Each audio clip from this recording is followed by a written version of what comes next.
ಅರೆ ಕಡಿಮೆ ಹಾಕು ಆದ್ರೆ ಅಸಲಿ ಹಾಕು. MDH ಕಾಶ್ಮೀರಿ ಕೆಂಪು ಮೆಣಸಿನ ಪೌಡರ್.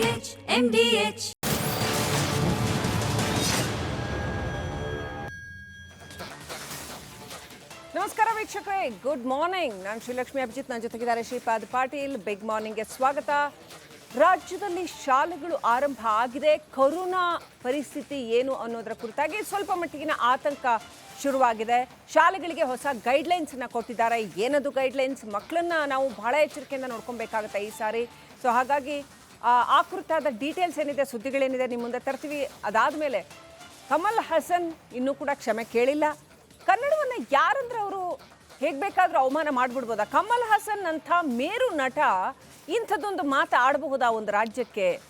ಈ ಪ್ರಶ್ನೆ ಮಾತ್ರ ಹಾಗೆ ಬಾಕಿ ಉಳಿದಿದೆ. ಹಾಗಾದರೆ ಮುಂದೇನು? ಜೂನ್ 5ನೇ ತಾರೀಕು ಕಮಲ್ ಸಿನಿಮಾ ರಿಲೀಸ್ ಆಗತ್ತಾ ಇಲ್ವಾ?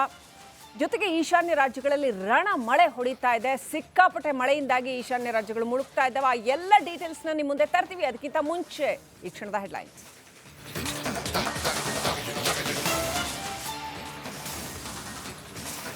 ರಾಜ್ಯದಲ್ಲಿ ಕೋವಿಡ್ ಕಾರ್ಮೋಡ, ಕೊರೋನಾ ಆತಂಕದ ನಡುವೆ ಶಾಲೆಗಳು ಓಪನ್. ಶಿಕ್ಷಣ ಇಲಾಖೆಯಿಂದ ಹೊಸ ಗೈಡ್ಲೈನ್ಸ್.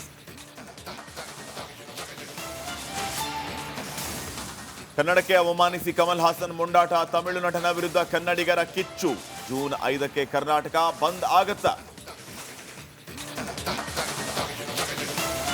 ಆಟೋ ಚಾಲಕನಿಗೆ ಚಪ್ಪಲಿಯಿಂದ ಥಳಿತ ಪ್ರಕರಣ. ತಪ್ಪು ಮಾಡಿದ್ದೇವೆ, ನಮ್ಮನ್ನ ಕ್ಷಮಿಸಿ, ಕಾಲಿಗೆ ಬಿದ್ದು ಕ್ಷಮೆ ಕೇಳಿದ ದಂಪತಿ.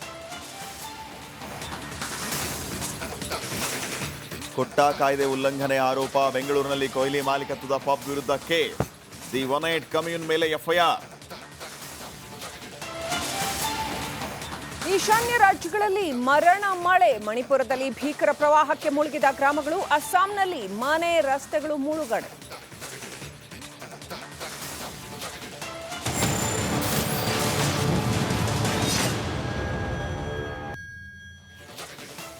ಕರ್ನಾಟಕದಲ್ಲಿ ಒಂದ್ ಕಡೆ ರಣಮಳೆ, ಮತ್ತೊಂದ್ ಕಡೆ ಕೊರೋನಾ ಆತಂಕ ಕಾಡ್ತಾ ಇದೆ. ಈ ಮಧ್ಯೆ ಸ್ಕೂಲ್ಸ್ ಕೂಡ ಸ್ಟಾರ್ಟ್ ಆಗಿದೆ. ಮಕ್ಕಳ ಮೇಲೆ ಬಹಳ ನಿಗಾ ವಹಿಸಿ ಪೋಷಕರಂತೂ ಎಚ್ಚರ ವಹಿಸಬೇಕು. ಶಿಕ್ಷಕರಿಗೂ ಕೂಡ ಈಗ ಸರ್ಕಾರ ಜವಾಬ್ದಾರಿಯನ್ನ ನೀಡ್ತಾ ಇದೆ. ಹೊಸ ಗೈಡ್ಲೈನ್ಸ್ ಅನ್ನ ರಿಲೀಸ್ ಮಾಡುವ ಮೂಲಕ ನಿಧಾನಕ್ಕೆ ಕೊರೋನಾ ಸೋಂಕಿತರ ಸಂಖ್ಯೆ ಏರಿಕೆ ಆಗ್ತಾ ಇರೋದು. ರಾಜ್ಯದಲ್ಲಿ 253 ಮಂದಿಗೆ ಕೋವಿಡ್ ಅಂಟಿದೆ. ಮೊನ್ನೆ ಅಷ್ಟೇ 30-40 ಇತ್ತು. ಇವತ್ತು 253 ಆಗಿದೆ. ಈ ಆತಂಕದ ನಡುವೆ ಶಾಲೆಗಳು ಓಪನ್ ಆಗ್ತಾ ಇರೋದು. ಇವತ್ತಿನಿಂದ ರಾಜ್ಯದಾದ್ಯಂತ ಶಾಲೆಗಳು ಆರಂಭ ಆಗಿದೆ. ಶಾಲೆಗಳಿಗೆ ಶಿಕ್ಷಣ ಇಲಾಖೆ ಹೊಸ ಮಾರ್ಗಸೂಚಿಗಳನ್ನು ಹೊರಡಿಸಿರೋದು. ಜ್ವರ, ಶೀತ, ಕೆಮ್ಮು, ವಾಂತಿ ಇದ್ರೆ ಹುಷಾರಾಗಿರಬೇಕು. ಈ ರೀತಿಯ ಲಕ್ಷಣಗಳು ಕಂಡ್ರೆ ಮಕ್ಕಳನ್ನ ವಾಪಸ್ ಕಳಿಸೋದಕ್ಕೆ ಈಗಾಗಲೇ ಸೂಚನೆಯನ್ನ ನೀಡಲಾಗಿದೆ. ಪೋಷಕರು ಕೂಡ ಅಷ್ಟೇ ತಮ್ಮ ಮಕ್ಕಳ ಬಗ್ಗೆ ನಿಗಾ ವಹಿಸಬೇಕು. ಇದು ಪ್ಯಾಂಡೆಮಿಕ್ ಆಗಿರೋದ್ರಿಂದ ಒಬ್ಬರಿಗೇನಾದರೂ ಲಕ್ಷಣ ಕಂಡು ಸಮಸ್ಯೆ ಆದರೆ ಇಡೀ ಶಾಲೆಗೆ ಆವರಿಸುತ್ತೆ. ಹೀಗಾಗಿ ಈ ಒಂದು ವಿಚಾರದಲ್ಲಿ ಬಹಳ ಗಂಭೀರವಾಗಿರಬೇಕು ಅನ್ನುವಂತಹ ಮಾರ್ಗಸೂಚಿಯನ್ನು ಹೊರಡಿಸಲಾಗಿದೆ. ಈಗಾಗಲೇ ನಾವು 2-3 ಅಲೆಗಳನ್ನು ಕಂಡು ಪೆಟ್ಟು ತಿಂದಿದ್ದೇವೆ ಕೊರೋನಾ ವಿಚಾರದಲ್ಲಿ. ಅದು ಯಾವುದೇ ಕಾರಣಕ್ಕೂ ರಿಪೀಟ್ ಆಗಬಾರ್ದು. ಅದರಲ್ಲೂ ಮಕ್ಕಳು ಬಹಳ ಸೂಕ್ಷ್ಮ, ಅವ್ರ ಮೇಲೆ ತೊಂದರೆ ಆಗಬಾರ್ದು ಅಂತ ಹೇಳಿ ಹೊಸ ಮಾರ್ಗಸೂಚಿಗಳನ್ನು ಹೊರಡಿಸಲಾಗಿದೆ. ರಾಜ್ಯದಲ್ಲಿ ಕೊರೋನಾ ಪ್ರಕರಣಗಳ ಸಂಖ್ಯೆಯೂ ಕೂಡ ಏರಿಕೆ ಆಗ್ತಾ ಇದೆ. ಈ ಮಧ್ಯೆ ಶಾಲೆಗಳು ಕೂಡ ಓಪನ್ ಆಗ್ತಾ ಇರೋದು. ಶಿಕ್ಷಣ ಇಲಾಖೆ ಎಲ್ಲ ಸರ್ಕಾರಿ ಅನುದಾನಿತ ಖಾಸಗಿ ಶಾಲೆಗಳಿಗೆ ಹೊಸ ಕೋವಿಡ್ ಮಾರ್ಗಸೂಚಿಗಳನ್ನು ಈಗಾಗಲೇ ರಿಲೀಸ್ ಮಾಡಿದೆ. ಆ ಮಾರ್ಗಸೂಚಿ ಪ್ರಕಾರ ಶಾಲೆಗಳು ನಡಿಬೇಕು. ಇದರಲ್ಲಿ ಯಾವುದೇ ರೀತಿಯ ವ್ಯತ್ಯಯ ಆಗಬಾರ್ದು, ತೊಂದರೆ ಆಗಬಾರ್ದು. ಆ ರೀತಿ ನಿಗಾ ವಹಿಸುವಂತೆ ಸರ್ಕಾರ ಸ್ಪಷ್ಟವಾಗಿ ಸೂಚನೆಯನ್ನು ನೀಡಿದೆ.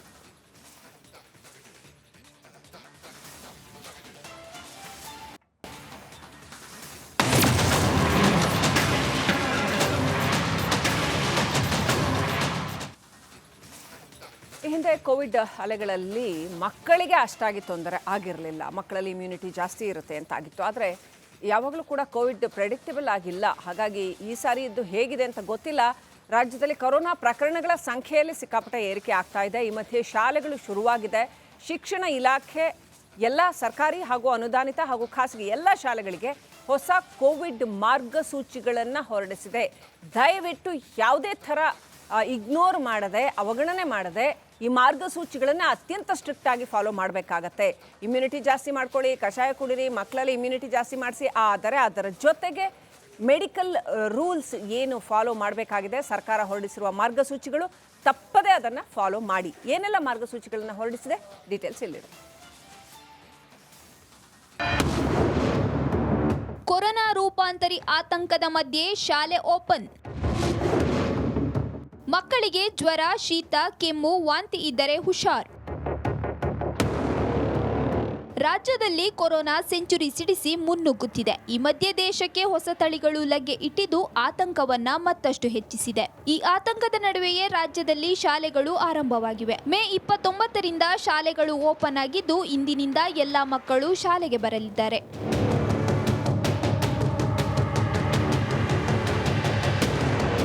ಹೌದು, ಕ್ರೂರಿ ಕೊರೋನಾಗೆ ಕಣ್ಣಿಲ್ಲ, ವಯಸ್ಸು ಕೇಳಲ್ಲ. ಪುಟಾಣಿ ಮಕ್ಕಳಿಂದ ಹಿಡಿದು ವಯಸ್ಸಾದವರವರೆಗೂ ತನ್ನ ವಕ್ರದೃಷ್ಟಿಯನ್ನ ಹಾಕಿಬಿಡುತ್ತೆ. ಈ ಹಿಂದೆ ಕೂಡ ಮಕ್ಕಳ ಮೇಲೆ ಅಟ್ಟಹಾಸ ಮೆರೆದಿತ್ತು.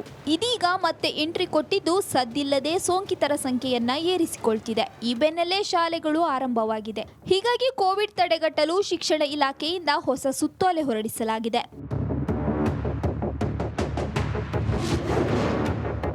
ಶಿಕ್ಷಣ ಇಲಾಖೆಯಿಂದ ಮಾರ್ಗಸೂಚಿ.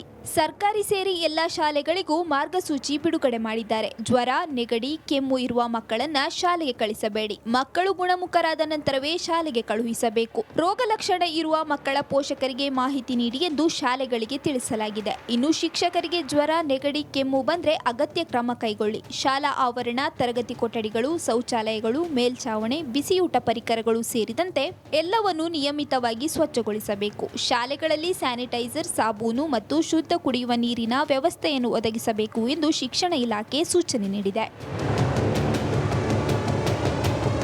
ಕೊರೋನಾ ಆತಂಕದ ನಡುವೆಯೇ ಮಕ್ಕಳಿಗೆ ಶಾಲೆ ಆರಂಭವಾಗ್ತಿದೆ. ಪೋಷಕರು, ಮಕ್ಕಳು, ಶಿಕ್ಷಕರು ಎಚ್ಚರದಲ್ಲಿ ಇರೋದು ಒಳ್ಳೆಯದು. ಇಂತಹ ಸಂದರ್ಭದಲ್ಲಿ ಪೋಷಕರು ಜ್ವರ, ಶೀತ, ಕೆಮ್ಮು ಅಥವಾ ವಾಂತಿ ಲಕ್ಷಣವಿರೋ ಮಕ್ಕಳನ್ನ ಶಾಲೆಗೆ ಕಳುಹಿಸದಿರೋದು ಬಹಳ ಒಳ್ಳೆಯದು. Bureau report, republic Kannada.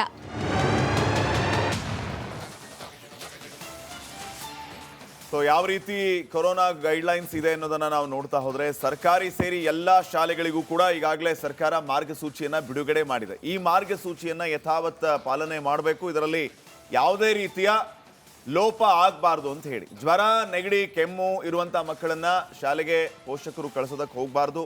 ಆದಾಗ್ಯೂ ಕಳಿಸಿದ್ರೆ ಅಲ್ಲಿನ ಶಿಕ್ಷಕರು ಅದನ್ನು ಗುರುತಿಸಬೇಕು, ಅವ್ರನ್ನ ವಾಪಸ್ ಸುರಕ್ಷಿತವಾಗಿ ಮನೆ ಕಳಿಸ್ಕೊಡ್ಬೇಕು. ಇನ್ನು ಮಕ್ಕಳು ಸಂಪೂರ್ಣವಾಗಿ ಈ ಲಕ್ಷಣಗಳಿಂದ ಆಚೆ ಬಂದರೆ, ಅರ್ಥಾತ್ ಮಕ್ಕಳು ಗುಣಮುಖ ಆದ ನಂತರವೇ ಅವರನ್ನು ಶಾಲೆಗೆ ಕಳಿಸ್ಕೊಡ್ಬೇಕಂತ ಜವಾಬ್ದಾರಿ ಇದೆ.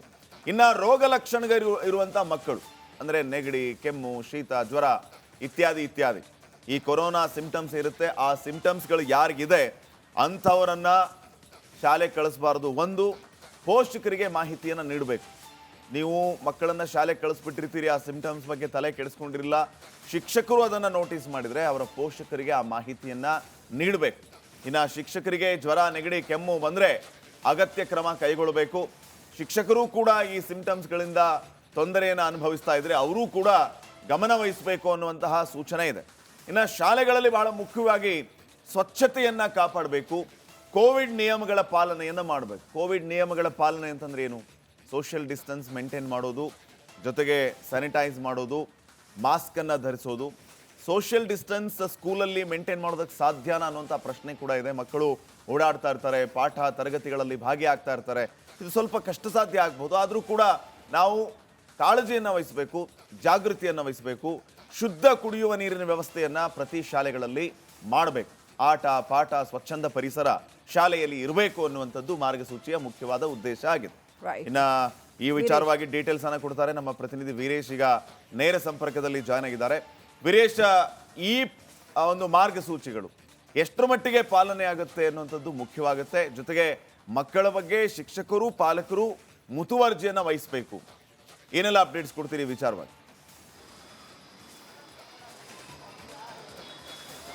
ಶ್ರೀಪಾದ್ ಪಾಟೀಲ್ ಕೊರೋನಾ ಆತಂಕ ಮನೆ ಮಾಡಿದೆ. ಯಾಕಂದರೆ ಪ್ರಕರಣಗಳ ಸಂಖ್ಯೆ ಜಾಸ್ತಿ ಆಗ್ತಿದೆ. ಮತ್ತೊಂದು ಕಡೆ ತಜ್ಞರು ಸಹ ಹೇಳ್ತಾರೆ ವೃದ್ಧರಿಗೆ ಮತ್ತು ಮಕ್ಕಳಿಗೆ ಈ ಒಂದು ಹೊಸ ತಳಿ ಬೇಗ ಅಟ್ಯಾಕ್ ಆಗುತ್ತೆ ಎಂಬುದು ಒಂದು ಕಡೆ ಹೇಳಲಾಗ್ತದೆ. ಹೀಗಾಗಿ ಆರೋಗ್ಯ ಇಲಾಖೆ ಶಾಲೆಗಳಿಗೆ ಗೈಡ್ಲೈನ್ಸ್ ಸಹ ನೀಡಿದೆ. ಪ್ರೆಸೆಂಟ್ ಈಗ ಹನುಮಂತ ನಗರದ ಪ್ರೌಢಶಾಲೆ ಮುಂಭಾಗದಿದ್ದೇನೆ. ಇಲ್ಲಿ ಸಹ ಏನು ಶಿಕ್ಷಕರು ಸಹ ಬಂದಿದ್ದಾರೆ. ಪ್ರೇಯರ್ ಮಾಡೋ ಮುಂಚೆವೇ ಮಕ್ಕಳಿಗೆ ತಿಳಿಸುವ ಪ್ರಯತ್ನಕ್ಕೆ ಮುಂದಾಗ್ತಾರೆ. ಯಾಕಂದರೆ ಮಕ್ಕಳಲ್ಲಿ ಏನಾದರೂ ಜ್ವರ, ನೆಗಡಿ, ಕೆಮ್ಮು ಕಂಡು ಬಂದರೆ ಅವ್ರನ್ನ ಶಾಲೆಗೆ ಕಳಿಸ್ಬೇಡಿ ಅಂತ ನಿನ್ನೆ ಪೋಷಕರಿಗೆ ಸಹ ಏನೋ ಒಂದು ಕಡೆ ಮೆಸೇಜ್ ಸಹ ಹಾಕಿದ್ದಾರೆ.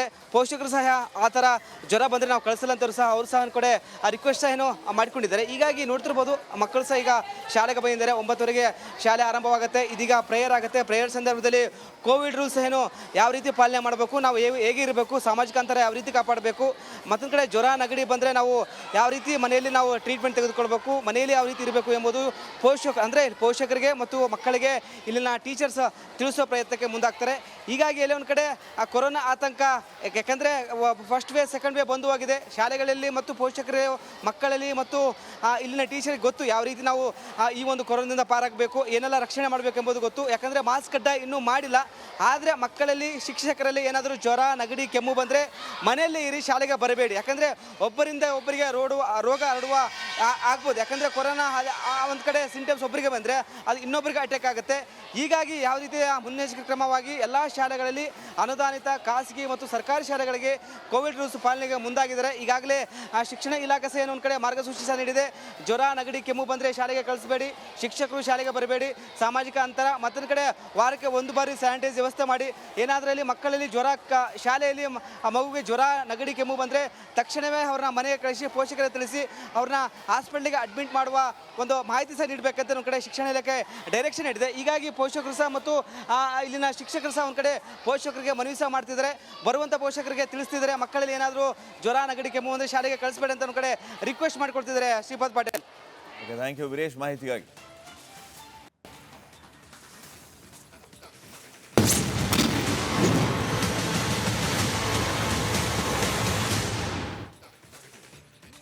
ವೀಕ್ಷಕರೇ, ಕಮಲ್ ಕಿರಿಕ್ ಇನ್ನೂ ಕೂಡ ಮುಗ್ದಿಲ್ಲ. ತಮಿಳು ನಟ ಕಮಲ್ ಹಾಸನ್ ವಿವಾದದ ಕಿಚ್ಚು ಇನ್ನೂ ಕೂಡ ಆರಿಲ್ಲ. ಕನ್ನಡಿಗರ ಕ್ಷಮೆಗೆ ಕನ್ನಡ ಸಂಘಟನೆಗಳು ಪಟ್ಟು ಹಿಡಿದಿದ್ದಾವೆ. ಕರ್ನಾಟಕ ಬಂದ್ಗೆ ಕನ್ನಡ ಸಂಘಟನೆಗಳು ತಯಾರಿ ಮಾಡಿಕೊಳ್ತಾ ಇದ್ದಾವೆ. ಸದ್ಯದಲ್ಲೇ ಕನ್ನಡ ಪರ ಸಂಘಟನೆಗಳು ಸಭೆ ಕರೆಯುವ ಸಾಧ್ಯತೆ ಇದೆ. ಜೂನ್ 5ನೇ ತಾರೀಕು ಕರ್ನಾಟಕ ಬಂದ್ ಮಾಡೋದಕ್ಕೆ ತಯಾರಿ ಮಾಡಿಕೊಳ್ತಾ ಇದ್ದಾರೆ. ಥಗ್ ಲೈಫ್ ಸಿನಿಮಾ ಬಿಡುಗಡೆ ವಿರುದ್ಧ ಕನ್ನಡಿಗರು ಸಿಡಿದೆದ್ದಿದ್ದಾರೆ.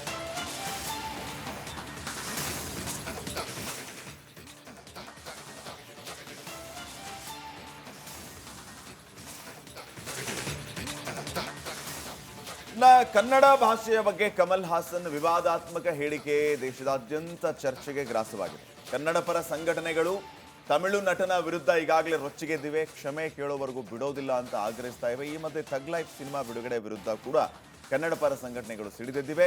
ಇವತ್ತು ಅಭಿಯಾನವನ್ನ ಕೂಡ ಮಾಡ್ತಾ ಇದ್ದಾರೆ. ಹೋರಾಟಗಳ ರೂಪುರೇಷೆಯ ಬಗ್ಗೆಯೂ ಕೂಡ ಕನ್ನಡ ಪರ ಸಂಘಟನೆಗಳು ಚರ್ಚೆಯನ್ನ ಮಾಡಲಿಕ್ಕಿದ್ದಾರೆ. ಇವರ ಉದ್ದೇಶ ಇಷ್ಟೇ, ರಾಜ್ಯದಲ್ಲಿ ಕಮಲ್ ಹಾಸನ್ ನಟನೆಯ ಥಗ್ ಲೈಫ್ ಸಿನಿಮಾ ರಿಲೀಸ್ ಆಗಕೂಡದು. ಎಲ್ಲಿವರೆಗೂ? ಕಮಲ್ ಹಾಸನ್ ಕ್ಷಮೆ ಕೇಳುವವರೆಗೂ. ಈ ಬಗ್ಗೆ ಒಂದು ವರದಿ ಇದೆ, ನೋಡ್ಕೊಂಡು ಬರೋಣ.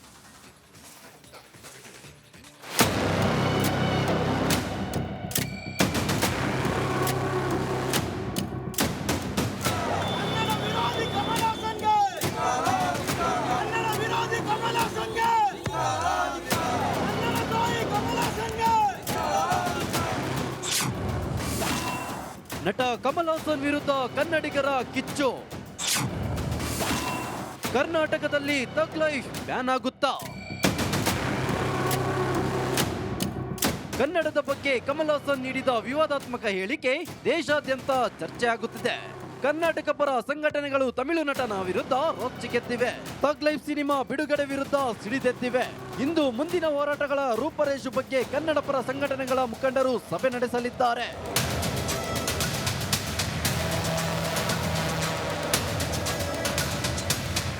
ಸಿನಿಮಾ ರಿಲೀಸ್ ಬಗ್ಗೆ ನಾಳೆ ಸಭೆ ಮಾಡ್ತಾರೆ ಸರ್? ಏನಾದ್ರು ತಾವು ಕಾರ್ಯಕರ್ತರ ಜೊತೆ ಸಭೆ ಮಾಡ್ತೀವಿ. ಓಕೆ, ನನ್ನ ಮಾಹಿತಿ ಇರೋ ಪ್ರಕಾರ ರಿಲೀಸ್ ಮಾಡಲ್ಲ ಅಂತ ಗೊತ್ತಾಯ್ತು. ಓಕೆ. ಆಮೇಲೆ ಈಗ ತಮಿಳು ಸಿನಿಮಾ ನಟ ನಟಿಯರು ಅವ್ರಿಗೆ ಸಪೋರ್ಟ್ ಮಾಡ್ತಾ ಇದಾರೆ. ಹಾ ಸರ್. ಅವ್ರು ಮಾಡೋದಾದ್ರೆ ಮುಂದಿನ ದಿನಗಳಲ್ಲಿ ಯಾವ ಸಿನಿಮಾವು ಓಡ್ಲಿಕ್ಕೆ ಬಿಡಲ್ಲ. ತಮಿಳು ಸಿನಿಮಾ ಇಡೀ ರಾಜ್ಯದಲ್ಲಿ ಓ ಹೌದಾ ಸರ್? ಎಲ್ಲರ ಸಿನಿಮಾವು ಬಂದ್ ಮಾಡ್ಬೇಕಾಗತ್ತೆ. ಓ ಹೋ ಓಕೆ ಓಕೆ ಏನಾದ್ರೂ ಅವ್ನ್ ಹೇಳಿದ್ ಸರಿ ಅಂತ ಸಮರ್ಥನೆ ಮಾಡ್ಕೊಂಡ್ರೆ ಯಾವುದೇ ತಮಿಳು ನಟರು ಓಕೆ. ಅವರ ಯಾವ ಸಿನಿಮಾಗಳು ನಾಳೆ ಇಲ್ಲಿ ರಿಲೀಸ್ ಆಗಕ್ ಬಿಡಲ್ಲ. ನಟ ಕಮಲ್ ಹಾಸನ್ ಸಿನಿಮಾ ಸೇರಿ ಉಳಿದ ತಮಿಳು ನಟರ ಚಿತ್ರ ರಿಲೀಸ್ ಮಾಡದಂತೆ ಒತ್ತಡವೇರುವ ಸಾಧ್ಯತೆ ಇದೆ. ಜೂನ್ 5ಕ್ಕೆ ಕಮಲ್ ಹಾಸನ್ ನಟನೆಯ ಥಗ್ ಲೈಫ್ ಸಿನಿಮಾ ಬಿಡುಗಡೆ ಆಗಲಿದೆ. ಕರ್ನಾಟಕದಲ್ಲಿ ಚಿತ್ರ ರಿಲೀಸ್ ಮಾಡದಂತೆ ಕನ್ನಡ ಪರ ಸಂಘಟನೆಗಳು ಅಭಿಯಾನ ನಡೆಸಲು ಸಿದ್ಧತೆ ನಡೆಸಿವೆ. ಯಾವುದೇ ಕಾರಣಕ್ಕೂ ಸಿನಿಮಾ ರಿಲೀಸ್ ಆಗದಂತೆ ಮಾಲೀಕರಿಗೆ ಮನವಿ ಮಾಡಿದ್ದಾರೆ.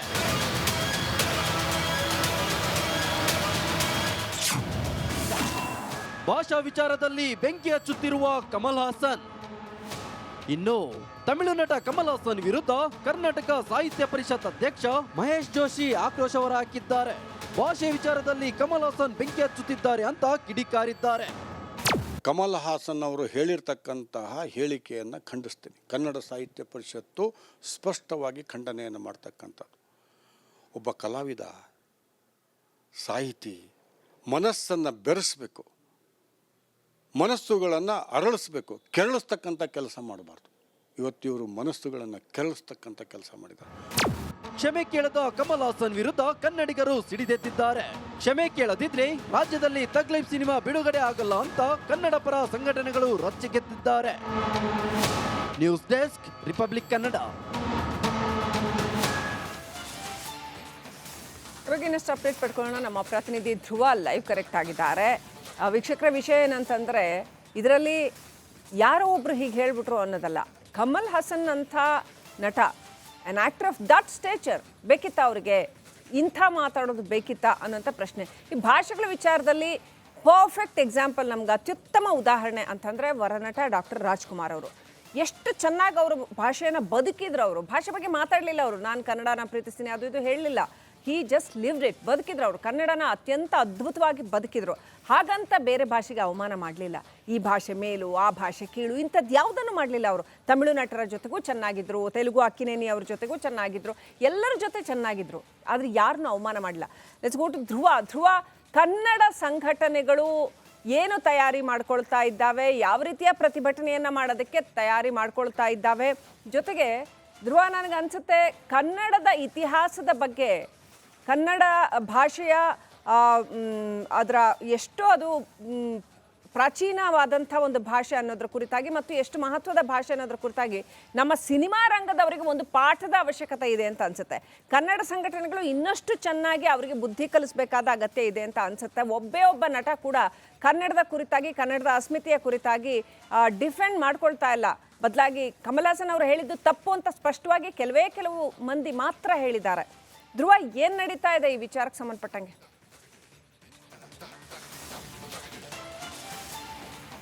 ಶ್ರೀಲಕ್ಷ್ಮಿ, ನಿಜಕ್ಕೂ ಕೂಡ ಇದು ಕನ್ನಡದ ನಟರ ಧೋರಣೆಗಳು, ಕನ್ನಡದ ಕಲಾವಿದರ ಧೋರಣೆಗಳು ನಿಜಕ್ಕೂ ಕೂಡ ಬೇಸರವನ್ನ ತರಿಸ್ತಾ ಇದೆ. ಕನ್ನಡದ ನೆಲದಲ್ಲಿದ್ದು ಕನ್ನಡದ ಮಹತ್ವವನ್ನ ತಿಳ್ಕೊಳ್ಳದೆ ಕಮಲ್ ಹಾಸನ್ ಬೆನ್ನಿಗೆ ಕೆಲವೊಂದಿಷ್ಟು ಜನ ನಿಂತ್ಕೊಂಡಿರೋದು, ಕೆಲವೊಂದಷ್ಟು ಜನ ಏನೋ ತಟಸ್ಥವಾಗಿದ್ದಾರೆ, ಯಾವುದೇ ಹೇಳಿಕೆಗಳನ್ನ ದಾಖಲಿಸ್ತಾ ಇಲ್ಲ. ಅಂದ್ರೆ ಅವ್ರಿಗೆ ಏನಾದ್ರೂ ಭಯ ಇದೆಯಾ ಅನ್ನುವಂಥದ್ದು. ಇವೆಲ್ಲವನ್ನ ನೋಡ್ತಾ ಹೋದ್ರೆ ಕನ್ನಡ ಪರ ಸಂಘಟನೆಗಳು ಮಾತ್ರ ಈ ಕನ್ನಡದ ಹೋರಾಟಕ್ಕೆ ಮುಂದೆ ಬಂದಿದ್ದಾವೆ. ಈಗಾಗಲೇ ವಾಣಿಜ್ಯ ಮಂಡಳಿ ಒಂದು ಸಭೆಯನ್ನ ಮಾಡಿ ಅವರು ಕ್ಷಮೆ ಕೇಳಿಲ್ಲ ಅಂದ್ರೆ ಯಾವುದೇ ಕಾರಣಕ್ಕೂ ಸಿನಿಮಾ ರಿಲೀಸ್ ಆಗ್ಲಿಕ್ಕೆ ನಾವು ಬಿಡಲ್ಲ ಅಂತ ಹೇಳಿದೆ.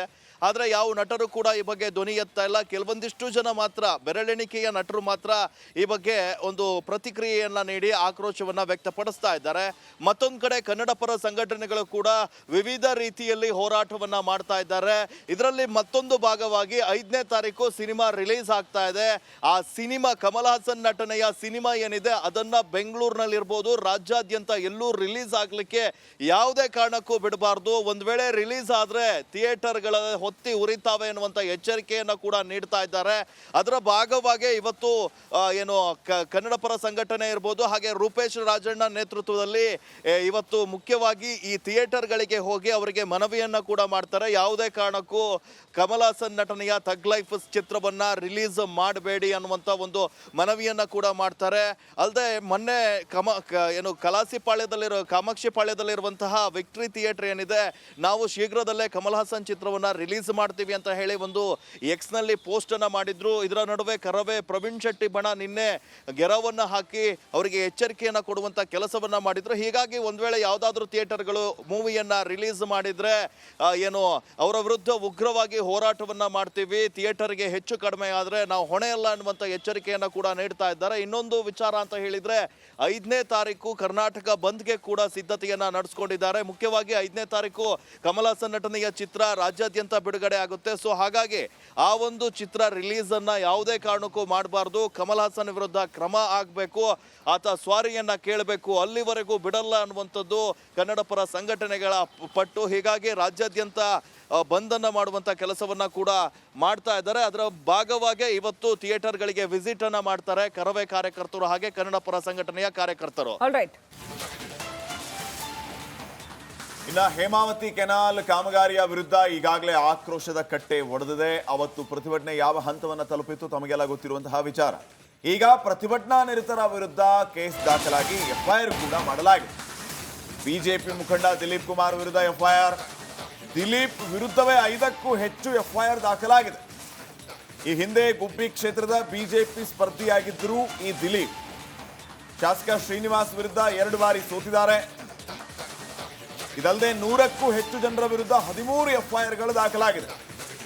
ಪ್ರತಿಭಟನೆಯನ್ನ ಮಾಡಿದ್ರು, ಈ ಒಂದು ಕೆನಾಲ್ ಕಾಮಗಾರಿಗೆ ವಿರೋಧವನ್ನ ವ್ಯಕ್ತಪಡಿಸಿದ್ರು. ನಿನ್ನೆ ನಾವು ಗಮನಿಸಿದ್ವಿ, 2 ಸ್ವಾಮೀಜಿಗಳ ವಿರುದ್ಧವೂ ಕೂಡ ಎಫ್ಐಆರ್ ಆಗಿತ್ತು. ಈಗ ಯಾರ್ಯಾರು ಅನ್ನೋದನ್ನ ನಾವು ನೋಡ್ತಾ ಹೋದ್ರೆ, A1 ತುರುವೇಕೆರೆಯ ಜೆಡಿಎಸ್ ಶಾಸಕ MT ಕೃಷ್ಣಪ್ಪ, A2 ತುಮಕೂರು ಗ್ರಾಮಾಂತರ ಶಾಸಕ ಸುರೇಶ್ ಗೌಡ, A3 ತುಮಕೂರು ನಗರ ಬಿಜೆಪಿ ಶಾಸಕ ಜ್ಯೋತಿ ಗಣೇಶ್, A4 ಬಿಜೆಪಿಯ ಮಾಜಿ ಸಚಿವ ಸೊಗಡು ಶಿವಣ್ಣ, ಹಾಗೇನೆ A5 ಜಿಲ್ಲಾ ರೈತ ಸಂಘದ ಅಧ್ಯಕ್ಷ ಗೋವಿಂದರಾಜು, A6 ಬಿಜೆಪಿ ಮುಖಂಡ ದಿಲೀಪ್ ಕುಮಾರ್, A7 ಚೇತನ್, A8 ಇತರ 25ರಿಂದ 30 ಮಂದಿ ಅಂತ ಉಲ್ಲೇಖ ಮಾಡಲಾಗಿದೆ. ಇನ್ನು ಇವರಿಂದ 34.65 ಲಕ್ಷ ರೂಪಾಯಿ ಮೌಲ್ಯದ ಆಸ್ತಿಗಳಿಗೆ ಹಾನಿ ಅಂತ ಎಫ್ಐಆರ್ ಆಗಿದೆ. ಕರ್ತವ್ಯಕ್ಕೆ ಅಡ್ಡಿಪಡಿಸಿದ್ದು, ಸರ್ಕಾರಿ ಕಾಮಗಾರಿಗೆ ಅಡ್ಡಿಪಡಿಸಿದ್ದು, ಸರ್ಕಾರಿ ಆಸ್ತಿಯನ್ನ ಹಾನಿ ಮಾಡಿದ್ದು, ಇತ್ಯಾದಿ ಯೋಜನೆಗಳಿಗೆ ವಿರೋಧ ವ್ಯಕ್ತಪಡಿಸಿದ್ದು, ಈ ಎಲ್ಲ ವಿಚಾರಗಳನ್ನು ಉಲ್ಲೇಖ ಮಾಡಿ ಇವರ ವಿರುದ್ಧ ಎಫ್ಐಆರ್ ದಾಖಲಾಗಿದೆ.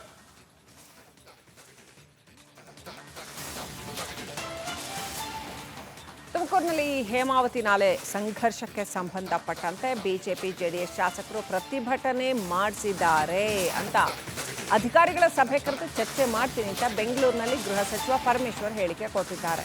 ಇದು ತಾನಾಗೆ ಪ್ರತಿಭಟನೆ ಆಗಿದ್ದಲ್ಲ, ಬಿಜೆಪಿ ಜೆಡಿಎಸ್ ಶಾಸಕರು ಪ್ರತಿಭಟನೆ ಮಾಡಿಸಿರೋದು ಅಂತ ಪರಮೇಶ್ವರ್ ಹೇಳಿಕೆ. ಒಬ್ಬೊಬ್ಬ ಶಾಸಕರಿಂದ ಒಂದೊಂದು ರೀತಿ ಹೇಳಿಕೆ ಬರ್ತಾ ಇದೆ, ಎಲ್ಲ ಶಾಸಕರು ಸಂಯಮದಿಂದ ವರ್ತಿಸಬೇಕು ಅಂತ ಪರಮೇಶ್ವರ್ ಹೇಳಿದರು. ಮೋಸ್ಟ್ಲಿ ಗುಬ್ಬಿ ಶ್ರೀನಿವಾಸ್ ಬಗ್ಗೆ ಹೇಳಿರ್ಬೇಕು ಅವರು. ಸಾಕಷ್ಟು ಸಭೆಗಳನ್ನು ಮಾಡಿದ್ದೀವಿ, DCM ಅವರು ಮಾಡಿದ್ದಾರೆ.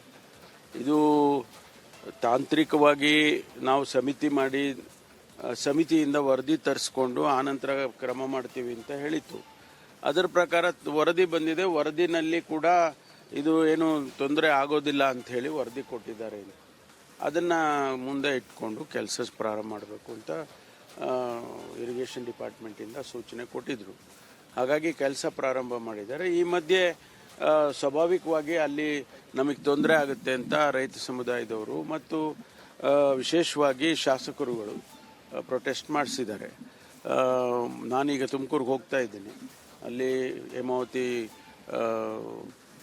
ಅಧಿಕಾರಿಗಳನ್ನು ಕರೆದು ನಾನು ಚರ್ಚೆ ಮಾಡಿ ಅದನ್ನು ಸರ್ಕಾರಕ್ಕೆ ತಿಳಿಸ್ತೇನೆ. ಸ್ವಾಮೀಜಿಗಳ ಮೇಲೆ ಎಫ್ಐಆರ್ ಹಾಕಿದ್ದಾರೆ ಅನ್ನೋಂಥದ್ದು ವಿರೋಧ ಇದೆ. ನೋಡ್ಬೇಕು, ನಾನೀಗ ಅದಕ್ಕೆ ಹೋಗ್ತಾ ಇದ್ದೀನಿ. ನಾವು ಸಾಕಷ್ಟು ಸಭೆಗಳನ್ನು ಮಾಡಿದ್ದೀವಿ. DCM RSS ಮುಖಂಡ ಕಲ್ಲಡ್ಕ ಪ್ರಭಾಕರ್ ಭಟ್ ವಿರುದ್ಧ ಪ್ರಕರಣ ದಾಖಲಾಗಿದೆ. ಪ್ರಚೋದನಕಾರಿ ಭಾಷಣದ ಆರೋಪ ಇವರ ಮೇಲೆ ಈ ಹಿನ್ನೆಲೆ ದೂರು ದಾಖಲಾಗಿದೆ.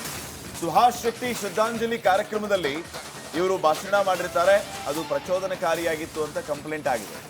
ಮೇ 12ನೇ ತಾರೀಕು ಬಂಟ್ವಾಳದಲ್ಲಿ ನಡೆದಂತಹ ಕಾರ್ಯಕ್ರಮ. ಈ ಕಾರ್ಯಕ್ರಮದಲ್ಲಿ ಕಲ್ಲಡ್ಕ ಪ್ರಭಾಕರ್ ಭಟ್ ಪ್ರಚೋದನಕಾರಿ ಭಾಷಣ ಮಾಡಿದ್ರು ಅಂತ ಹೇಳಿ ಈಗ ಇವರ ವಿರುದ್ಧ ಪ್ರಕರಣ ದಾಖಲಾಗಿದೆ.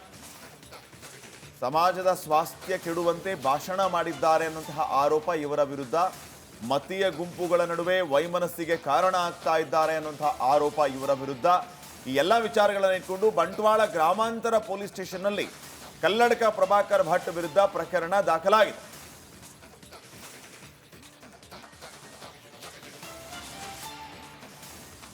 ಶಾಸಕ ಭರತ್ ಶೆಟ್ಟಿ ಅವರು ನಮ್ಮ ಜೊತೆ ಫೋನ್ ಕನೆಕ್ಟ್ ಆಗಿದ್ದಾರೆ. ನಮಸ್ಕಾರ ಭರತ್ ಶೆಟ್ಟಿ ಅವರೇ, ಏನು ಹೇಳೋದಕ್ಕೆ ಬಯಸ್ತೀರಿ? ಕಲ್ಲಡ್ಕ ಪ್ರಭಾಕರ್ ಭಟ್ ಅವರ ವಿರುದ್ಧ ಪ್ರಚೋದನಕಾರಿ ಭಾಷಣ ಒಂದು ಕಡೆ ಭರತ್ ಶೆಟ್ಟಿ ಅವರೇ, ಮತ್ತೊಂದು ಕಡೆ ನಾನು ಇದನ್ನು ನೆನ್ಪು ಮಾಡಬೇಕು, KPCC ಒಂದು ಸತ್ಯಶೋಧನಾ ಸಮಿತಿಯನ್ನು ಕೂಡ ರಚನೆ ಮಾಡಿ ಸತ್ಯಶೋಧನೆ ಮಾಡ್ತೀವಿ ಅಂತ ಕೂಡ ಹೊರಟಿದ್ದಾರೆ. ಏನು ಹೇಳೋಕ್ಕೆ ಬಯಸ್ತೀರಿ ಎರಡು ವಿಚಾರಗಳಿಗೆ ಸಂಬಂಧಪಟ್ಟಂತೆ? KPCC ಇಂದ ಏನು ಸತ್ಯಶೋಧನೆ ಮಾಡ್ತಾರೆ ಅದು ಕಾಂಗ್ರೆಸ್ನ ತತ್ವ ಸಿದ್ಧಾಂತ ಏನಿದೆ, ಅವರ ಫಿಲಾಸಫಿ ಏನಿದೆ, ಅವರ ಮೂಗಿನ ನೇರಕ್ಕೆ ಅವ್ರು ಮಾಡುವಂತ ಇದು ಏನು ಕಮಿಟಿ ಮಾಡಿ ಏನು ಮಾಡ್ತಾರೆ, ಅದಕ್ಕೇನು ಲೀಗಲ್ ವ್ಯಾಲಿಡೇಷನ್ ಏನು ಇರುವುದಿಲ್ಲ. ಅದು ಎಲ್ಲ ಅವರ ವೋಟ್ ಬ್ಯಾಂಕ್ ಏನಿದೆ ಅಥವಾ ಈ ಮುಸ್ಲಿಮರ ತುಷ್ಟೀಕರಣ ಮಾಡುವಂತ ಒಂದು ಪಾರ್ಟ್ ಆಗಿ ಅದನ್ನ ಮಾಡ್ತಾರೆ. ಆ ರಿಪೋರ್ಟ್ ಅನ್ನ ಹಿಡ್ಕೊಂಡು ಕೂತ್ಕೊಳ್ತಾರೆ ವಿನ ಅದರಿಂದ ಏನಾಗುದಿಲ್ಲ. It doesn't have any judicial value. ಒಂದು. ಎರಡನೇದು, ಡಾಕ್ಟರ್ ಪ್ರಭಾಕರ್ ಭಟ್ರ ಮೇಲೆ ನೀವೇನು ಇವರು ಸರ್ಕಾರ ಕೇಸ್ ಹಾಕಿದೆ. ಈಗ ಅದು ಎಲ್ಲಾ ಹಿಂದೂ ನಾಯಕರನ್ನ ನೀವು ಏನ್ ಮಾತಾಡಿದ್ರು ಸಹ ನಾವು ನಿಮ್ ಮೇಲೆ ಆಕ್ಷನ್ ತೆಗಿತೇವೆ ಅನ್ನುವಂತ ಫ್ರೀಡಮ್ ಆಫ್ ಸ್ಪೀಚ್ ಏನು ಕಾನ್ಸ್ಟಿಟ್ಯೂಷನ್ ನಮ್ಗಿದೆ. ಆ ಫ್ರೀಡಮ್ ಆಫ್ ಸ್ಪೀಚ್ ಗೆ ಡೆಫಿನೇಷನ್ ಕೊಡ್ಲಿ. ಇವರು ಹೇಟ್ ಸ್ಪೀಚ್ ಅಂತ ಹೇಳಿದ್ರೆ ಡೆಫಿನೇಷನ್ ಕೊಡ್ಬೇಕು first. Let them give definition. Hate speech ಅಂದ್ರೆ ಏನಂತ, ಯಾವ್ದು ತಪ್ಪು ಯಾವ್ದು ಸರಿ ಅನ್ನೋದು ಡೆಫಿನೇಷನ್ ಕೊಡದೆ ಇವ್ರಿಗೆ ಸಿಕ್ಕಿದವ್ರ ಮೇಲೆಲ್ಲ ಹೇಟ್ ಸ್ಪೀಚ್ ಅನ್ನ ಹಾಕ್ತಾ ಎಲ್ಲೋ ಒಂದ್ ಕಡೆ ನಮ್ಮ ಸಮಸ್ಯೆಗಳನ್ನ ಮಾತಾಡ್ಲಿಕ್ಕೆ ಹೋದ್ರು ಸಹ ನೀವು ಸರ್ಕಾರದ ವಿರುದ್ಧ ಮಾತಾಡ್ತಿದ್ರಿ, ನೀವು ಮಾತಾಡಬಾರ್ದು ಅನ್ನುವಂತ ರೀತಿಯಲ್ಲಿ ಇವರು ಕೇಸನ್ನ ಹಾಕ್ತಾ ಹೋದ್ರೆ ನಮ್ಮ ಧ್ವನಿಯನ್ನ ಅಡಗಿಸುವ ಪ್ರಯತ್ನ ಏನು ಮಾಡ್ತಾ ಇದ್ದಾರೆ. ನಾವು ಅದಕ್ಕೆ ಹಿಂಜರಿಯವರಲ್ಲ. ಕೇಸ್ ಹಾಕೋದು ನಮ್ಮ ಎಲ್ಲರ ಮೇಲೆ ಸಹ, MLA ಹಿಡಿದು ನಮ್ಮ ನಾಯಕರುಗಳ ಮೇಲೆ ಎಲ್ಲರ ಮೇಲೆ ಸಹ ಇವರು ಕೇಸ್ ಹಾಕ್ತಾ ಇದ್ದಾರೆ. ಇವ್ರ ಉದ್ದೇಶ ಏನಂತ ಹೇಳಿದ್ರೆ ನಮ್ಮ ಧ್ವನಿಯನ್ನ ಅಡಗಿಸುವಂತ ಪ್ರಯತ್ನವನ್ನ ಮಾಡ್ತಾ ಇದ್ದಾರೆ. ಮಾತಾಡುವ ಹಕ್ಕು ಈ ದೇಶದ ಪ್ರತಿಯೊಬ್ಬ ಪ್ರತ್ಯಕ್ಷ ಇದೆ. ಇವರು ಹೇಟ್ ಸ್ಪೀಚ್ ಡೆಫಿನೇಷನ್ ಕೊಡದೆ ದಿನೇಶ್ ಗುಂಡೂರಾವ್ ಅವರು ಹೇಳಿದ್ರು ಪ್ರಚೋದನಕಾರಿ ಭಾಷಣ ಮಾಡಿದ್ರಿಂದ ಈ ತರದ್ದು ಅದು ಕೂಡ ಇದಕ್ಕೆ ಕಾರಣ ಆಯ್ತು ಅನ್ನುವಂಥದ್ದು. ಮತ್ತೆ ಮುಸ್ಲಿಂ ಮುಖಂಡರು ಹೇಳ್ತಾ ಇದ್ದಾರೆ ಪ್ರಚೋದನಕಾರಿ ಭಾಷಣ ಮಾಡಿದ್ದಕ್ಕೆ ಈಗ ಮತ್ತೊಂದು ಕೊಲೆ ನಡೆದಿರ್ತಕ್ಕಂಥದ್ದು ಅಂತ. ಏನ್ ಹೇಳಪ್ಪ? ನೋಡಿ ಯಾರೋ ಭಾಷಣ ಮಾಡಿ ಯಾರೋ ಕೊಲೆ ಮಾಡೋದಿಲ್ಲ, ಆಯ್ತಾ? ಮೊದ್ಲು ದಿನೇಶ್ ಗುಂಡೂರಾವ್ ಮೇಲೆ FIR ಹಾಕ್ಬೇಕು. ಅವ್ರು ಬಂದು ಒಂದು ಮುಸ್ಲಿಂ ವ್ಯಕ್ತಿಯ ಕೊಲೆ ಆದಂತ ಸಂದರ್ಭದಲ್ಲಿ ಈ ವ್ಯಕ್ತಿ ದಿನೇಶ್ ಗುಂಡೂರಾವ್ ಅವರು ಹೇಳ್ತಾರೆ ಭಗವದ್ಗೀತೆಯಲ್ಲಿ ಇದನ್ನ ಕಲ್ಸಿಕೊಡ್ತಾರ ಅನ್ನುವಂತ ಮಾತನ್ನ ಹೇಳ್ತಾರೆ ದಿನೇಶ್ ಗುಂಡೂರಾವ್ ಅವರು. ಹಾಗಾದ್ರೆ ಹಿಂದುವಿನ ಕೊಲೆ ಆದಂತ ಸಂದರ್ಭದಲ್ಲಿ ಇವರಿಗೆ ಕುರಾನ್ ಅಲ್ಲಿ ಇದನ್ನೆಲ್ಲ ಕಲಿಸ್ತಾರ ಅನ್ನುವಂತ ಹೇಳುವಂತ ಧೈರ್ಯ ಇವರಿಗಿದೆಯಾ? ಇಲ್ಲ. ಇವರ ತುಷ್ಟೀಕರಣ ರಾಜಕೀಯದಿಂದಾಗಿ ಇದೆಲ್ಲ ಸಮಸ್ಯೆ ಆಗುದು ವಿನ ಯಾರ್ದೋ ಭಾಷಣದಿಂದ ಆಗುದಲ್ಲ. ಇವ್ರು ಈ ರೀತಿ ಮಾತಾಡ್ತಾರೆ. ಇವ್ರು ಭಗವದ್ಗೀತೆ ವಿಷಯದಲ್ಲಿ ಅಷ್ಟು ಸಲೀಸಾಗಿ ಮಾತಾಡುವಂತವ್ರು, ಮತ್ತೊಬ್ಬರ ಧರ್ಮಗ್ರಂಥದ ಬಗ್ಗೆ ಮಾತಾಡುವಂತ ಧೈರ್ಯ ಇವರಿಗಿಲ್ಲ. ಇದರ ಅರ್ಥ ಏನು? ಅದರ ಅರ್ಥ ಭರತ್ ಶೆಟ್ಟಿ ಅವರೇ, ನಿಮ್ಮ ಪ್ರಕಾರ ಈಗ ದಕ್ಷಿಣ ಕನ್ನಡದಲ್ಲಿ ಈ ಹಿಂಸೆ ಕೊಲೆಗಳು ನಿಲ್ಲೋದಕ್ಕೆ ಏನು ಮಾಡಬೇಕು? ಯಾವ ಕಾರಣಕ್ಕೆ ಇಷ್ಟೆಲ್ಲ ಹಿಂಸೆ ನಡೀತಾ ಇದೆ? ಹೇಳ್ತೇನೆ. ಮೊದಲು ಇದಕ್ಕೆ ಕಾರಣ, ಇದಕ್ಕೆ ಲವ್ ಜಿಹಾದ್ ಅನ್ನುವಂತ ವ್ಯವಸ್ಥೆ ಏನಿದೆ ಮತ್ತು ಗೋಹತ್ಯೆ ಗೋಕಳ್ಳತನ ಏನಾಗ್ತಾ ಇದೆ, ಇದನ್ನ ಇಂಥದ್ದು ಗವರ್ಮೆಂಟ್ ಸ್ಪಾನ್ಸರ್ಡ್ ಆಗಿ ಆಗ್ತಾ ಇದೆ. ಇದನ್ನ ತಡಿಲಿಕ್ಕೆ ಹೋದ್ರೆ ಯಾರು ತಡಿಲಿಕ್ಕೆ ಹೋಗ್ತಾರೆ ಅವ್ರ ಮೇಲೆ ಕೇಸ್ ಹಾಕ್ತಾರೆ. ಈ ರೀತಿಯ ಕೆಲಸಗಳ ಗೋಹತ್ಯೆ ಒಂದ್ ವೇಳೆ ಆದ್ರೆ ಅಥವಾ ಗೋಕಲ್ಲ ಸಗಟನ ಆಗುವಂತ ಸಮಯದಲ್ಲಿ ಅದನ್ನ ತಡಿಲಿಕ್ಕೆ ಹೋದ್ರೆ ನಮ್ ಕಾರ್ಯಕರ್ತರ ಮೇಲೆ ಕೇಸ್ ಹಾಕ್ತಾರೆ. ನೀವು ಲಾ ಅಂಡ್ ಆರ್ಡರ್ ಅನ್ನ ಫಸ್ಟ್, ಇಲ್ಲಿ ಡ್ರಗ್ಸ್ನ ಹಾವಳಿ ಅಷ್ಟಿದೆ. ನೀವೆಲ್ಲರೂ ಇಲ್ಲಿ ದಕ್ಷಿಣ ಕನ್ನಡ ಜಿಲ್ಲೆಯಲ್ಲಿ ಕಾಂಗ್ರೆಸ್ನವರು ರಾಜಕೀಯ ಮಾಡೋದ್ರಲ್ಲೇ ಬ್ಯುಸಿ ಆಗಿದ್ದಾರೆ ವಿನ ನೀವು ಅಧಿಕಾರಿಗಳಿಗೆ ಫ್ರೀ ಹ್ಯಾಂಡ್ ಅನ್ನ ಕೊಡಿ, ಅವರೆಲ್ಲ ನಿಲ್ಸ್ತಾರೆ. ನೀವು ಯಾವ್ದು ಒಂದು FIR ಆಗ್ಲಿಕ್ಕಿದ್ರು ಸಹ, ಯಾವ್ದಾವ್ದು ಸೈಂಡ್ ಮೈನಿಂಗ್ ಆಗುವಂತ ಸಂದರ್ಭದಲ್ಲಿ ಸಹ ಎಲ್ಲ ಕಾಂಗ್ರೆಸ್ ನಾಯಕರೇ ನಿಂತ್ಕೊಂಡು ಇದನ್ನ ಮಾಡ್ತಾ ಇದ್ದಾರೆ. ಟೋಟಲ್ ಆಗಿ ಇವರು ಈ aunty social elements, aunty national elements ಇದ್ದಾರೆ, ಅವರಿಗೆ ಇಂಡೈರೆಕ್ಟ್ ಆಗಿ ಸಪೋರ್ಟ್ ಕೊಡ್ತಾರೆ. ಯಾಕಂತ ಹೇಳಿದ್ರೆ ಇವರ ರಾಜಕೀಯ ಬೆಳೆ ಬೇಯಿಸ್ಕೊಳ್ಳಿಕ್ಕೆ. ಮತ್ತೆ ಅದಾದ ನಂತರ ಕೈ ತಪ್ಪಿ ಹೋದಂತ ಸಂದರ್ಭದಲ್ಲಿ ತೆಗೆದು ಅದನ್ನ ಬಿಜೆಪಿಯವ್ರ ಕಾರಣ, ಸಂಘ ಪರಿವಾರದವ್ರ ಕಾರಣ ಅನ್ನುವಂಥದ್ದನ್ನ ಮಾಡ್ತಾರೆ. ಲಾ ಅಂಡ್ ಆರ್ಡರ್ ಸಿಚುವೇಶನ್ ಅನ್ನ ಕಂಟ್ರೋಲ್ ತರಬೇಕಾದದ್ದು ಸರ್ಕಾರದ ಕರ್ತವ್ಯನ ನಿಭಾಯಿಸ್ತಾ ಇಲ್ಲ. ನೀವು ಪೊಲೀಸರಿಗೆ ಫ್ರೀ ಹ್ಯಾಂಡ್ ಅನ್ನ ಕೊಡಿಯಲ್ಲ, ಮಾಡ್ತಾರೆ ಅವರು. Right. Thank you Bharat Shetty ಅವರೇ, ರಿಪಬ್ಲಿಕ್ ಕನ್ನಡಕ್ಕೆ ಮಾತನಾಡಿದ್ದಕ್ಕೆ.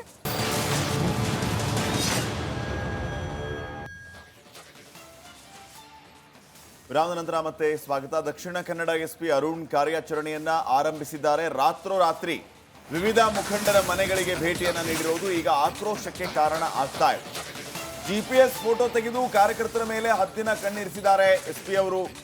VSP ಮುಖಂಡರ ಮಾಹಿತಿಯನ್ನ ಸಂಗ್ರಹ ಮಾಡ್ತಾ ಇದ್ದಾರೆ. ಆದರೆ ಇದು ವಿಶ್ವ ಹಿಂದೂ ಪರಿಷತ್ನ ಆಕ್ರೋಶಕ್ಕೆ ಕಾರಣ ಆಗ್ತಾ ಇದೆ. ರಾತ್ರೋರಾತ್ರಿ ಭೇಟಿಯನ್ನು ನೀಡ್ತೀರಿ, ಅಪರಾಧಿಗಳಂತೆ ನಮ್ಮನ್ನು ಬಿಂಬಿಸ್ತಾ ಇದ್ದೀರಿ. ಇದರಿಂದ ಒಂದು ರೀತಿ ಭಯದ ವಾತಾವರಣ ಸೃಷ್ಟಿಯಾಗಿದೆ. ಇದೇ ರೀತಿ ಮುಂದುವರೆದರೆ ನಾವು ಮುಂದಿನ ದಿನಮಾನಗಳಲ್ಲಿ ಹೋರಾಟವನ್ನು ಮಾಡಬೇಕಾಗುತ್ತೆ ಅಂತ ಪೊಲೀಸರ ವಿರುದ್ಧ ಹಿಂದೂ ಸಂಘಟನೆ ಕಾರ್ಯಕರ್ತರು ಆಕ್ರೋಶವನ್ನು ಹೊರಹಾಕಿದ್ದಾರೆ. ನಮಗೆ ಇವತ್ತಿದ್ರಲ್ಲಿ ನ್ಯಾಯ ಸಿಗಬೇಕು, ಇವತ್ತಿಗೆ ಇದು ಕೊನೆಗೊಳ್ಳಬೇಕು. ನಾಳೆ ಬೆಳಿಗ್ಗೆ ತನಕ ಇಲ್ಲಿರ್ತೇವೆ, ಅಷ್ಟೊತ್ತಿಗೆ ಯಾವ GPS ಪಟ್ಟಣ ವಿಡಿಯೋನ ಯಾವ್ದು ಬೇಕಾದ್ರೂ ಮಾಡ್ಬೋದು. ನಮ್ಮ ಮನೆಗೆ ಬರಬೇಕು, ಅಲ್ಲಿ ನಮಗೆ ಒತ್ತಡ ಹಾಕಬೇಕು, ಕಿರಿಕಿರಿ ಮಾಡಬೇಕು, ಮನೆಯವರಿಗೆ ಕಿರಿಕಿರಿ ಮಾಡಬೇಕು, ಆ ಥರದ್ದು ಯಾವುದೂ ಇಲ್ಲ. ನೇರವಾಗಿ ನಾವೇ ಇಲ್ಲಿ ಇರ್ತೇವೆ. ನಮ್ಮಲ್ಲಿ ಯಾವುದವರಿಗೆ ಚೆಕ್ಕಿಂಗ್ ಸರ್ಚಿಂಗ್ ಯಾವುದೆಲ್ಲ ಇದೆ ಅದೆಲ್ಲವನ್ನು ಇಲ್ಲೇ ಮಾಡ್ಬೋದು ಅವರು. ನಮ್ಮ ಹತ್ರ ದೊಡ್ಡ ಗೂಂಡಾಗಲು ಆ ಥರ ಅಥವಾ ದೊಡ್ಡ ಟೆರರಿಸ್ಟ್ ಥರ ನಮ್ಮನ್ನು ಒಂಥರ ನೋಡೋ ಪರಿಸ್ಥಿತಿ ಬಂದಿದೆ ಇಲಾಖೆಯ. ಅದು ತಪ್ಪು ಅಂತ ಹೇಳ್ತೇವೆ ನಾವು ಆ ಥರ ಯಾವುದು ಮಾಡಲಿಲ್ಲ. ಸಾಧ್ಯ ಆದಷ್ಟು ಸಮಾಜಮುಖಿಯಾದ ಕೆಲಸ ಕಾರ್ಯವನ್ನು ಸಂಘಟನೆ ಮುಖಾಂತರ ಮಾಡಿರ್ತೇವೆ. ರಷ್ಯಾ ಉಕ್ರೇನ್ ಯುದ್ಧವನ್ನ ಇಡೀ ಜಗತ್ತು ಮರೆತೇ ಬಿಟ್ಟಿತ್ತು. ಆದರೆ ಇವತ್ತು ಉಕ್ರೇನ್ ಸೇನೆ ಯಾರು ಊಹೆ ಮಾಡದಂತಹ ಭೀಕರ ದಾಳಿಯನ್ನ ಮಾಡಿದೆ. ಈ ಬಗ್ಗೆ ಒಂದು ವರದಿ ನಿಮ್ಮ ಮುಂದೆ.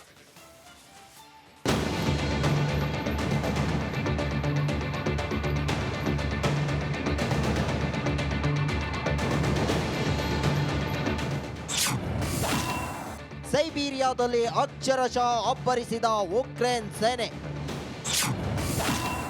ಡ್ರೋನ್ ದಾಳಿಗೆ ರಷ್ಯಾದ 40 ಯುದ್ಧ ವಿಮಾನ ನಾಶ. ಕಳೆದ 3 ವರ್ಷದಿಂದ ರಷ್ಯಾ ಉಕ್ರೇನ್ ಯುದ್ಧ ನಡೆಯುತ್ತಿದೆ. ಇದೇ ಮೊದಲ ಬಾರಿಗೆ ಉಕ್ರೇನ್ ಅತಿ ದೊಡ್ಡ ಡ್ರೋನ್ ದಾಳಿ ನಡೆಸಿದೆ. ರಷ್ಯಾದ ಸೈಬೀರಿಯಾದಲ್ಲಿರುವ ಸೇನಾ ನೆಲೆಯನ್ನ ಗುರಿಯಾಗಿಸಿಕೊಂಡು ಡ್ರೋನ್ ಮೂಲಕ ಅತಿ ದೊಡ್ಡ ದಾಳಿ ಮಾಡಿರುವ ಉಕ್ರೇನ್ ರಷ್ಯಾದ 40ಕ್ಕೂ ಅಧಿಕ ಯುದ್ಧ ವಿಮಾನಗಳನ್ನು ನಾಶ ಮಾಡಿದೆ.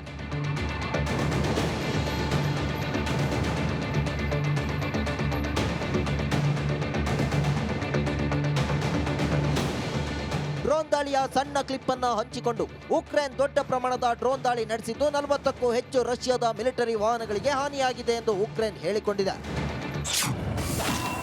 ಇತ್ತೀಚಿನ ವರ್ಷಗಳಲ್ಲಿ ಇಂಥ ದಾಳಿ ನಡೆದೇ ಇಲ್ಲ. ಉಕ್ರೇನ್ ಗಡಿಯಿಂದ 1800 ಕಿಲೋಮೀಟರ್ ಒಳಗೆ ಈ ದಾಳಿ ನಡೆದಿದೆ. ಮೊದಲು ಕಂಟೈನರ್ ಮೂಲಕ ಡ್ರೋನ್ ಬಿಡಿಭಾಗ ಸಾಗಿಸಲಾಗಿತ್ತು. ರಷ್ಯಾದೊಳಗೆ ಬಂದು ಡ್ರೋನ್ ಬಿಡಿಭಾಗ ಜೋಡಿಸಲಾಗಿತ್ತು. ಕಂಟೈನರ್ ಒಳಗೆ ಕುಳಿತುಕೊಂಡೇ ಖತರ್ನಾಕ್ ದಾಳಿ ಮಾಡಲಾಗಿದೆಯಂತೆ. ಈ ದಾಳಿಯಲ್ಲಿ A-50 ಯುದ್ಧ ವಿಮಾನಗಳು, Tu-95 ಬಾಂಬರ್ಗಳು, Tu-22 M3 long range ಬಾಂಬರ್ಗಳು ಸೇರಿದಂತೆ ದುಬಾರಿ ಯುದ್ಧ ವಿಮಾನಗಳನ್ನು ನಾಶ ಮಾಡಲಾಗಿದೆ. ಈ ದಾಳಿಯಿಂದ $2 ಬಿಲಿಯನ್ US ನಷ್ಟವಾಗಿದೆಯಂತೆ. News desk, Republic Kannada. ಇದು ಈವರೆಗಿನ ಅಪ್ಡೇಟ್. ನೋಡ್ತಾ ಇರಿ ರಿಪಬ್ಲಿಕ್ ಕನ್ನಡ, ಇದು ನಿಮ್ಮ ಧ್ವನಿ. ಇದರ ಕೆಂಪು ಬಣ್ಣ ಅದ್ಭುತ, ಖಾರ ಕಡಿಮೆ ಆದರೂ ರುಚಿಕರ. MDH ಕಾಶ್ಮೀರಿ.